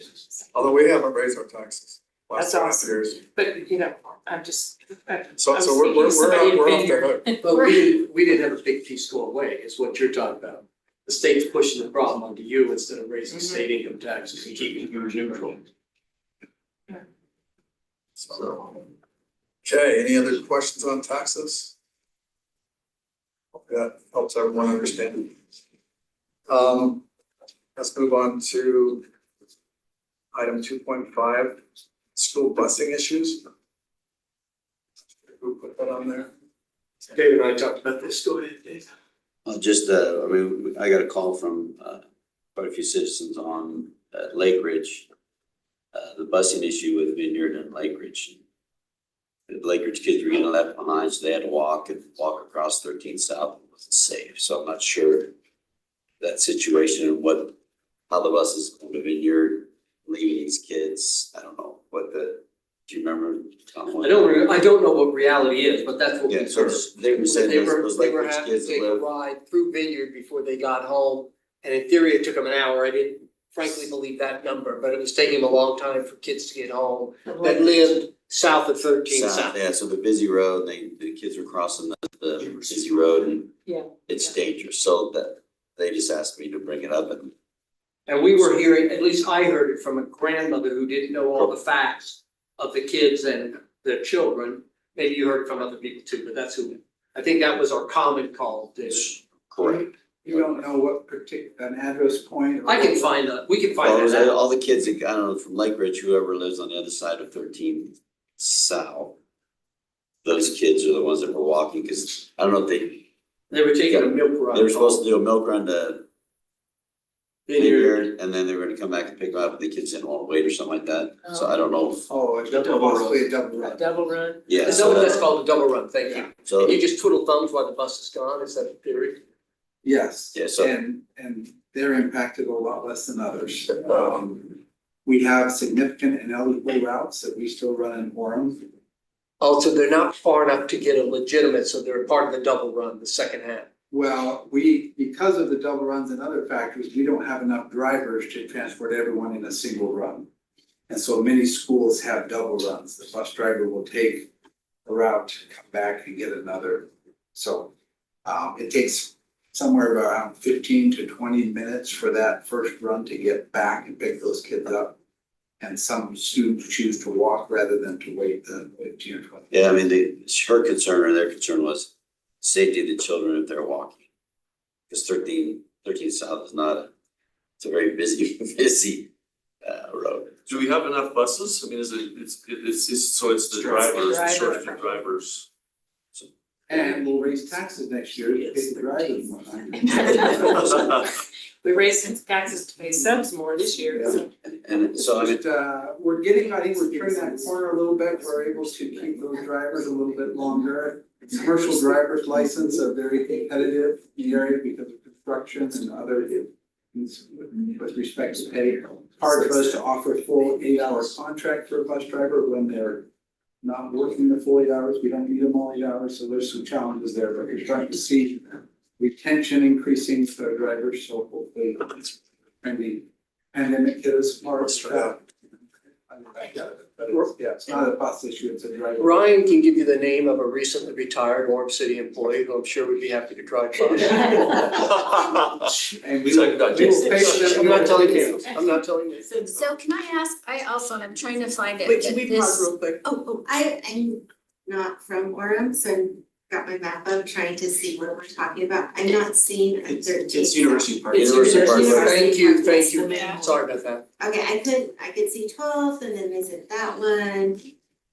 the main artery into Orem, but If I'm understanding, they have a bus, it just has to make a run. It's a double run. Right, they have to Now that I wait. know the terminology, thank you. And I think she said it was 40 minutes, but we don't know. But can I add? Yeah, we have roughly 60,000 cars a day on that street. Yeah. Just And I think at the initial couple of weeks of school, as they're getting things figured out and riders, it may take a little bit longer, but generally. Well, we actually got the call before. It was- school it was- started. Yeah, so It was because prior. parents got an email that said that there were buses that were being discontinued to Lakewood Bus Junior routes. High, yeah. Yeah, 13 bus routes in Orem were being discontinued. And those are maybe someone who doesn't live far enough away to get a guaranteed bus route, is that Could be correct? So do you infrastructure that's know- added and whatnot, we'll look into that. Okay, But who I can't find determines the email right now, but the busing radius? The transportation director will do the routing of all the buses. I mean, The state sets guidelines of when you're reimbursed. X miles away. I mean, Type of Yeah, thing. I mean, mile and a half for elementary, 2 miles for secondary. Cause I was concerned, I mean, with Sharon closing, don't know who I heard it from, but they said that Alpine School was gonna bus those children. And no kids were bused, so they're walking. We had quite a few hit, we had 2 or 3 kids hit. We had to put up more stop signs and everything else, so I think, I'm not sure why we wouldn't bus some of those kids, cause their parents both work and they have to walk. So I think that's something we need to look at. I'm not sure how your busing thing is, but going back to the budget, I don't know if this is true, Jason, but is every kid in Alpine School District given a budget item as $244 for busing for every kid in the overhead, overhead? whatever the amount is. Are you talking about like the reimbursed rate if it qualifies? Is that what you're asking? No, I think what he's talking No, about. I mean, in the general budget for each kid's given a budget for $244 for busing. I don't know, I You're think he's talking saying about overhead. allocated, It right? might, I don't know, I have to look and see. So my question is, if that's the case, and we have, I don't know, 85,000 kids, that's $23 million for busing. So what is our busing cost for Alpine School District? I mean, what is your busing cost? I don't know off the top of my head. So, I mean, my thing is, I understand, your transportation director maybe needs to relook at things and say, if we can get bus drivers, 'cause Tom might want to drive a bus too, and get his commercial. Yeah, I'll work with Ryan. And see, if we can maybe bus some more kids, I don't know, I mean, and Sharon is the Title I kids, right? So that really concerned me that once it was closed, those kids are walking in the snow and everything else, because their parents aren't driving. Plus, I asked the principal if there was a bus coming from Sharon last year, he said there was. So I will check with him, or we will check with him, but I believe there was a bus. And we can always look at it for, we've had outside entities look at our whole routing system for efficiency, and they said your we can't find any other way that you, with these drivers and with the number of kids you have to transport, any way that's better. We turn it over to outside entities to look at and do third-party reviews and. So I mean, I think the solution might be if we figure out where these issues are, and then we communicate it to you guys, That and would then you be come up with your awesome. system If and you see have- how that works. And I think just the reality of it, Orem has 197 stops that are not state reimbursed.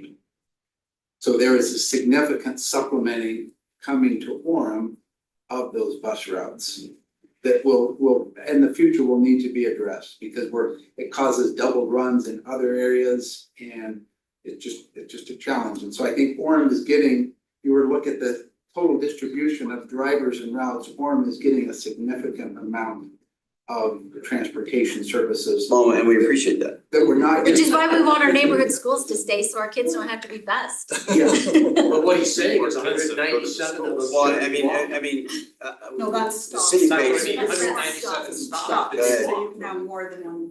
And sometimes I have to look at a story that's told to us, like we were just told that kids are walking on 1300. Well, my studying of Google Maps, if they're on Lake Ridge, they would have come up down on 12th South and then gone on the overpass over. So they really wouldn't have been over on University. But, no, overpass, what do you mean?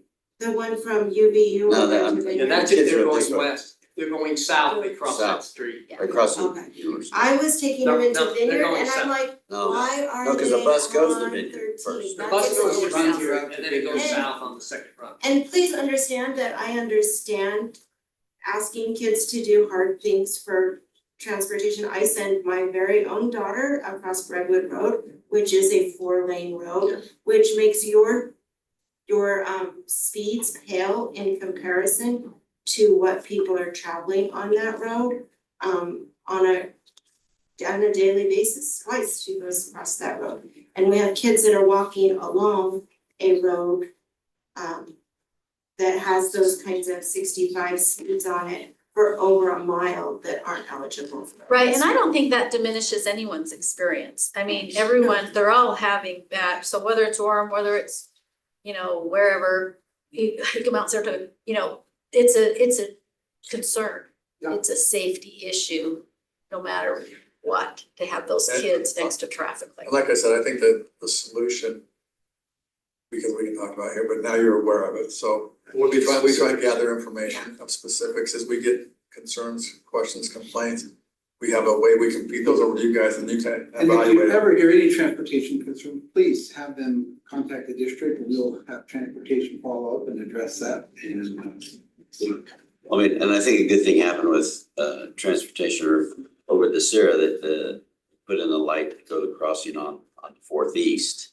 And I think that's helped the kids walking from Centennial, to be able to cross. to that neighborhood east. Cause it's a flashing light and they're able to cars and stuff. Because we have 50, they may be neighborhood roads, but people are going 50. Yeah, right. Talk to Yeah, just keep about that one. We've been adding more of these rapid flashing through. Yeah. Thank you. Well, it's not quite a hawk system, it's less So expensive. and it's helped, I mean, We've been adding that where we have crosswalks, so it's. I think you've done a phenomenal job on your infrastructure. I would love to have sidewalks for all my kids, so you have sidewalks and stop signs and flashing lights, so if all kids have that, I'd be thrilled. And amazing crossing guards. Throw that in there. One was sitting right here. Have a- That's- have one of our very best right here with us today. the city pays for the crossing guards, right? Okay, let's move on. And it looks like this might be duplicative. Safe crossing. We've got, No, it's Well, not. no, I have other stuff on that. okay.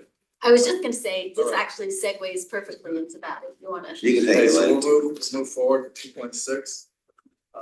Safe crossing. And I guess this is just kind of as a report, and I'm not saying, I understand this is a sensitive issue, but I just want you to understand, we wanna be good partners with you guys. But I want you to understand what impact school closures have on us. And for example, Sharon Elementary, we were hearing these complaints. I went to meetings with our traffic engineer, to their school committee council meeting. Near misses, kids getting hit and it not being reported, riding their bikes, that it was just kind of really quite chaotic. I'm sure you're aware of that. Which community council was At that? Cascade. At Cascade. Yeah. So our engineer was on it. John here did a great job. We have put in some pedestrian crossings, concrete islands, ADA ramps, curbings. We've put in these flashing beacons. Tell me their name again. Technically, RRFBs, rectangular rapid flashing beacon. So an engineer named that, right? It just says what it is, but. You can call them RFBs.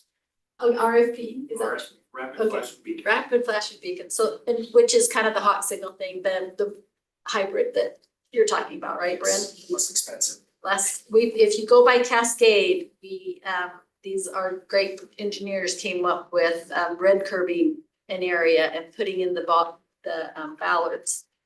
So that people wouldn't park there. We've hired an additional crossing guard. Our engineers have spent their time and labor to planning this, street laborers, striping and construction crosswalks, $35,000 out of our city budget, right? To do that, and we will do that gladly, right? Anything to keep our kids safe. We're looking at 1600 North, where we have kids crossing there. That's unfortunate fatality a few years ago. Another thing, we're looking at Bonneville, and I don't know if you guys have even seen this, but happened to go to Bonneville School Community Council meeting a couple of years ago, and they talked about some kids off 12th West that were coming from some condos, and they were told the safe route was to go opposite direction of the school and to cross at 1600 North. So then they could come back and get to Bonneville. Of course, none of the kids were doing it. They were just cutting across the street, or the parents just drove them for safety. So our wonderful engineers have put together this diagram. I don't know if you've seen this yet. It's kind of, I don't know what you call this, John, or Chris. It's like a hawk. It's like a hawk. This one right here, I asked for costs on this, $112,000. I'm sure we're gonna be working with you on that. But I just wanna say, we talk about safety and pedestrian safety and walk to school. And just because of the increased traffic in our city, due to the increased population in Vineyard, we've seen a direct correlation that is putting kids at risk where typically they wouldn't have been at risk. So we are needing more of these things to be done. And then, I really appreciate Stacy, right, where you talk about sidewalks. So there's a place up by my house, 400 West, 1600 North, never had a sidewalk, in front of 5 homes, I think, 5 or 6 homes. We got that put in because the kids walking to Northridge were walking in the dirt, and it was a hazardous situation there. $480,000 to put in that piece of sidewalk, right? So I guess I say this, I point these out to say, we just really want to be, communicate to you guys that we want to partner with you. We want to come up with these safe routes for the kids.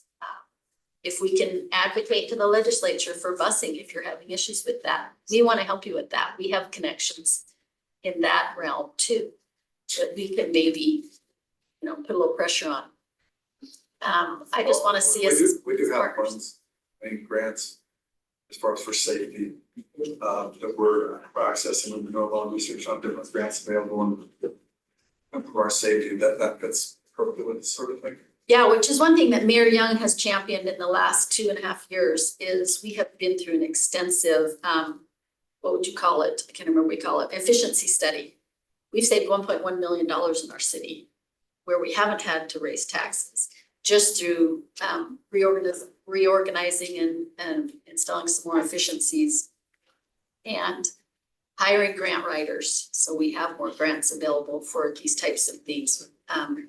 So yeah, the grant writers is significant. They'll probably over $30 million in grants just by proactively going after that and fit some of these sorts of things. That's awesome. Yeah. So that's why I wanted this on the agenda. I wanted to just give an update and just really communicate. We want to be your partner in this. We really have a great interest from a community standpoint because it costs our taxpayers money also, but it also protects them. That's our goal, right? So. That's what I wanted to answer. So your point person for safety is John doing this. John, DOR lines. okay. And if, I mean, we don't say Frank Foley in our, regular staff, these are Monthly meeting should cover Oh, that. yeah, yeah. I knew nothing about any injured children. It's not in my area, but I didn't know anything about that. So yeah, just know that we want to be made aware and we want to work with you to find the solutions. Okay, anything else on safe crossings? Takes us to our last item, and I don't know if we've covered this or not, we talked about it a little bit, but 2.7 is magnet schools. I'll talk about that because that's my place again. I talked to Sarah about this a little bit, and I guess I'm really, because we talked to Ada and Sarah, Dave and I did about this. So my point today, we having this on the agenda, was to talk to the other board members. Like I say, I'm kind of disappointed we don't have the full board here. This meeting's been on the calendar for quite some time. I understand they went to a political meeting instead. Congratulations, you're here. Thank you. You committed. I appreciate your dedication to our city, because I communicated my disgust to Ada and Sarah when I learned that that was gonna be their choice, that they were choosing to go to a political event instead of coming to listen to coordinate with Orem. The DLI magnet school is a huge concern. I spoke with the parent yesterday. My understanding is that Orchard is not accepting any more out of area students, and they're kind of telling everybody to find a school. My friend that I spoke with was very upset. She can't find a place for her 5th grader because they tried to get in Northridge. Northridge was not taking any more 5th graders. They were taking the lower grades. So, and I don't remember if she told me where she ended up back at Windsor, because they were at Windsor, but they left Windsor because her kids, most of them have IEPs. And so she felt like they needed some stability in their lives. And when Windsor was announced that it was going to be closed a couple of years ago, she went to Orchard to try to keep that stability for their educational well-being. So then she gets to Orchard, and now the announcement for the magnet school, which will close Orchard to the surrounding community and create Spanish immersion clientele there.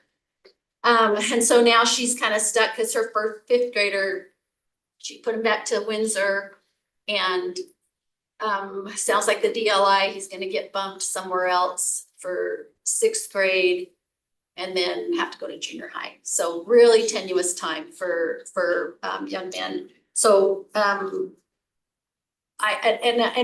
just happened to read this article in the newspaper today. It was from this weekend, and it said, public K through 12 teachers consider poverty, absenteeism, and mental health as major problems, a Pew survey found. And it's Midvale Elementary School in Midvale. And it really kind of struck home with me because I feel these are the communities right now, the Windsor community, that is being affected. We talked about, and I know Stephanie we've talked about this she went to Windsor. We know our community there. That's where my kids went. If these kids miss the bus to their school, they don't go. They don't have parents to take them. It's really quite frightening to me for their future well-being, is because they don't have the support system that some of these other kids have from some of these other schools. So if we, and establishing, let's just be frank here, because I understand these communications have been, like I say, been given to Orchard Elementary and been given to Windsor Elementary, is that the DLI, I know you're voting on it in September, but it's gonna happen. Can I hold on to that? That's not. We would open the studies, but we're not voting on programs, correct, Superintendent? Right, but you'll vote on by the end of December. Yeah, but you'll vote by December. Basically. Yeah, but it's, I don't know, I'm just telling you, that's formality is what I've heard. So, but maybe not, that's why I'm talking to you guys, right? I'm hoping that you'll change your mind. I will tell you that I have an issue with that. No, we don't pre-make decisions, right? We haven't even opened the study. So we haven't had a presentation from staff saying, this is our recommendation. I'm really sorry that mom felt like she had to move her student when a decision hadn't been made. That would have been least disruptive, right? Leave your student until we know what's actually Well, happening. they announced, the closure of Windsor was announced when she moved her kids. And we lost 25% The of study, our we students. didn't vote to close that. We never voted to close it. We did not. Okay, well, I'm not gonna litigate that here because I think that was kind of in litigation, but what I'm trying to say here is I'm actually advocating for the students in this area, for our Windsor kids, because opening the magnet school at Orchard will effectively close Windsor. It will save Northridge. Right? Kids will have to move there, but Windsor will, everyone in the community understands. I've been to PTA meetings, they understand what that will set into motion there. So we have those challenges across the district, right? Like we have areas of poverty in all of our municipalities. And I have a significant chunk in Lehigh that if they were to be moved from their school, they would also not get there. So I think just be aware that across the board, we face those challenges everywhere. The school population might be higher, so the impact is felt differently, but we are trying to meet all of their needs, right? We don't get any of the Title West funds in the West, so trying to balance, and I think behind the magnet school, the idea is we have parents that are very passionate about that experience, right? I think DLI is fantastic and there are a lot of opportunities. The challenge with that becomes if we're supporting DLI, then we're not giving it to the neighborhood school, right? And so you're kind of giving two buckets of let us help you out. So I think the proposal was what is the way for us to be able to maintain this programming without impacting our neighborhood kids, which is what is impacting it if we don't subsidize it from our end. Well, I just see both happening. I mean, definitely the neighborhood kids are getting impacted, the school's being closed. No, what I'm saying, we already have that existing right now, right? So we are not subsidizing those DLA programs, then the principals are using their school funds, which means then the neighborhood students are disadvantaged. So we're trying to find a solution that allows everybody to kind of have what they need, but at the end of the day, we don't have enough money to keep funding both. So I have a question because we haven't made a decision and we're studying it. So this is a study question. If I had to prioritize having a magnet school so I could have a DLI program or no DLI program, what would your community preference be? I don't really see that as as a choice. I mean, to me, Windsor is a successful, and Orchard have both been very successful DLI programs.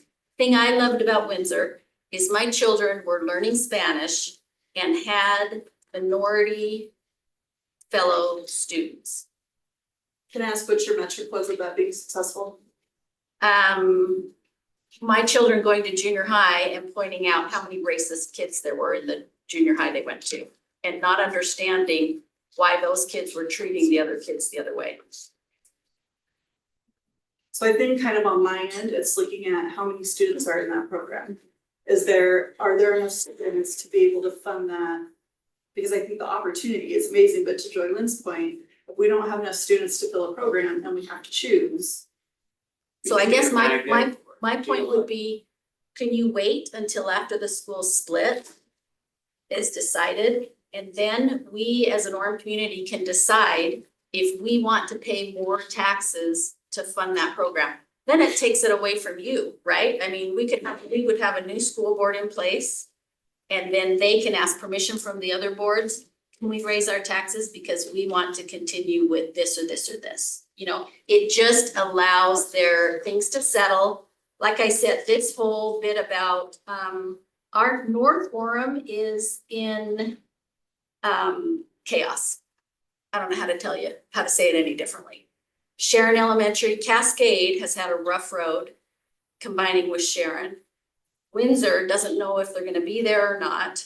Orchard is not letting new kids in. Northridge, parents are going to finding other places to educate their children.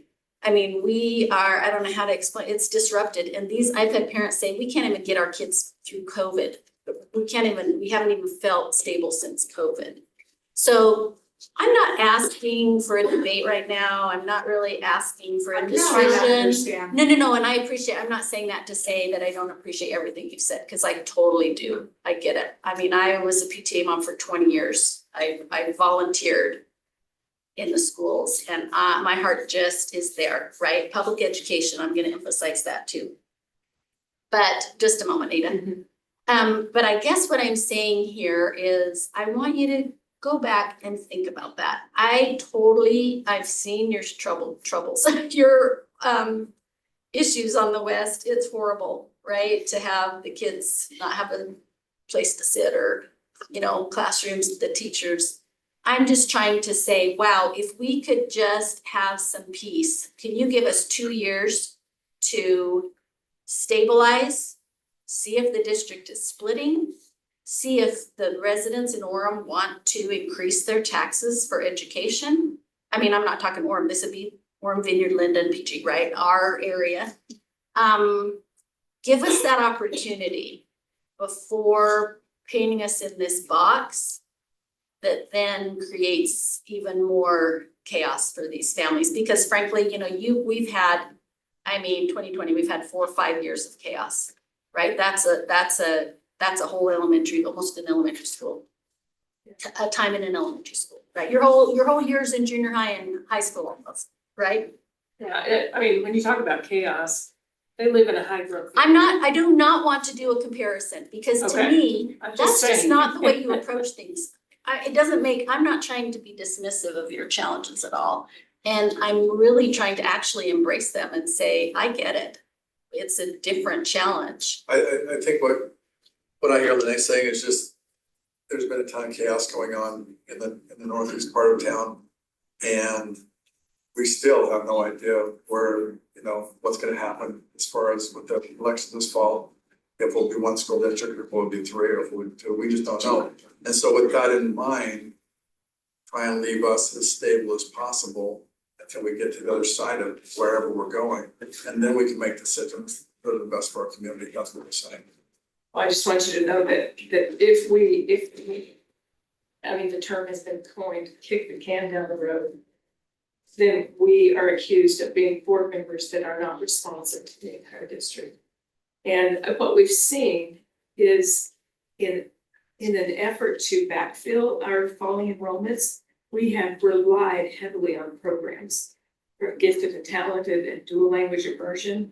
It's unheard of really to have 2 Spanish immersion programs, 2 VLI programs right next door. It's been happening for 25 years, Ada. What do you mean? Well, that's what I'm saying. It's been 25 years we've had those programs. We're coming up against the consequences of relying too much on programs to backfill our schools to the detriment of our general ed students. But what we're saying is, Ada, this is not like forever do this. Just let us get to the end of wherever we're going. Because if we don't wanna get to the end of where we're going and be boxed into a corner and have all these things being changed. So just let us keep some stability for a year or 2 or whatever the timeline is. I can't promise that it's board Well, member. that's all we're asking, is to have stability for a couple of years until we know where we're going next. Because it doesn't make sense to change past before we know where we're gonna be next. I understand. So I understand what you're saying, and I think the thing that I would like you all to understand is on our end, this has been studied for years. I think maybe the public perception was the first time that it was presented, oh wait, they're looking at DLI, but it had been years in progress, right? And so one thing, before even Joy Lynn was on the board, we had all at the time committed to was wherever this went with reconfiguration, because that conversation has been happening for 20 years, right? But we were committed to still doing the things that we needed to do for kids. So I totally understand where you're coming from. I'll absolutely take that into consideration. But at the end of the day, if the split passes, everything is locked down for 3 years, right? And so if we don't have the resources we need, that's just really what this is, right? It's a scarcity issue. We don't have resources we need. So then if we're gonna pin everybody down for 3 years, I don't wanna go through those truth and taxations knowing that we could have done things, which, and I understand when patients on fixed income are saying like, we can't do this. So when there's something that is in my control to do, that doesn't feel catastrophically adverse, like that's for me where I am in the consideration of these programs. Can we keep them? Can we consolidate them? So it's less of an impact and be able to then, do it moving forward. Because quite honestly, looking from years of our study, I don't think your programs are going to regenerate to keep the number of programs that you currently have. So how can we set you up for success to maintain those programs, but also not be such a negative impact on taxpayers? Thought process. In her area, there is 0 DLI. Well, then that's her problem. Start advocating for her. Oh my gosh. That is not just her problem. Actually, I've been doing DLI that since long before I was on the board, so. I know. That is not just her problem. It's Our experience has been, and there certainly are individuals that have, this is not typical for them. But this centennial don't just merger has turned out to be a positive for those students affected. Sharon and Cascade is a positive for those students affected, generally speaking, the metrics that we look at. As you have dual language immersion programs and the boundary enrollment declines, the students, not the dual language immersion students, but the boundary students have less choice and less opportunity for programs, for teachers, for collaboration. That's our main concern, is the declining enrollment of the boundary population with the magnet program that was supposed to offset that. When that enrollment gets to a certain level, it acts to the detriment of the boundary students. So that's what we're studying to look at. Well, I understand, I feel like Windsor, it has helped Windsor, the person suffering is Northridge. So close Northridge. I think those boundary students and the principal at Windsor would say the children that are feeling the effects of that are the Windsor. What I'm saying is just give us stability, as much stability as you can, until we figure out where we're going next, because right now there's a lot of unknowns. And 3 years of waiting until the new district is operational is half of those children's educational experience, and we need to be cognizant of that. Right? If we can affect their well-being, we ought to. So it sounds like the decision is made. Well, no, I mean, it does. I'm sorry. I'm just gonna We can't give you call any it like it is. promises. That was the question, is if there was to prioritize, just so going into it, I would know your community's thoughts. I have not made a decision. I just wanted to know what was more important. Which way to go. It's not been made. And I'm just trying to articulate some of the reasons why it's even being studied. And I think, just one other thought, as far as the conversation about, that's your problem. No, I don't agree with that. I don't think that's what was meant. I think what we're saying is every area should be optimized independent of the other areas, and whatever the process is to make that happen, that's where we should wind up. And that's why it's, like, no offense taken, it's fine. And I think probably one of the biggest challenges is, sometimes I talk with the municipality leaders in my city, like, sometimes I think it would be the loveliest thing to just work within the boundary of my city, right? Cause it just, I don't know, that feels like it would be fun to me, but I don't wish to do your job. Thank you for doing yours. I'm happy to do mine, but on our end, we are looking at different areas, right? And the needs are so different everywhere. So I totally understand your concern.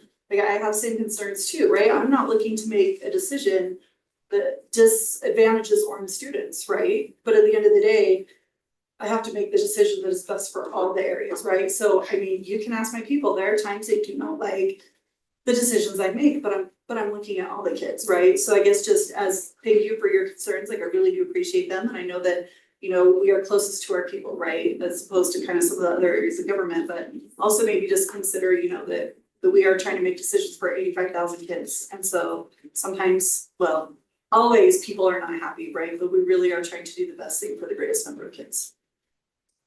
We will always advocate for kids. Yes. If you don't mind, I'll advocate for them. Thank you for listening. All right, well, we've come to the end of the agenda. Are there any final Did the comments? school from anyone? board not have anything on the agenda? Well, that we worked with them Oh, on this okay, together. okay, thank you. These all sounded like our items, so except for maybe Sharon, so. I really appreciate you all coming and attending and meeting with us. And I think the best way to make forward progress is to have good communication. So I appreciate you all coming in. Doing our best to make that happen. Likewise with our group. Okay, if there's nothing else, we don't have to vote. We have to move to adjourn, I don't know. We do, okay. Make a motion, we adjourn. So moved. Second. Okay. Second. Hi. Tom on makes the motion. Aye. Thank you.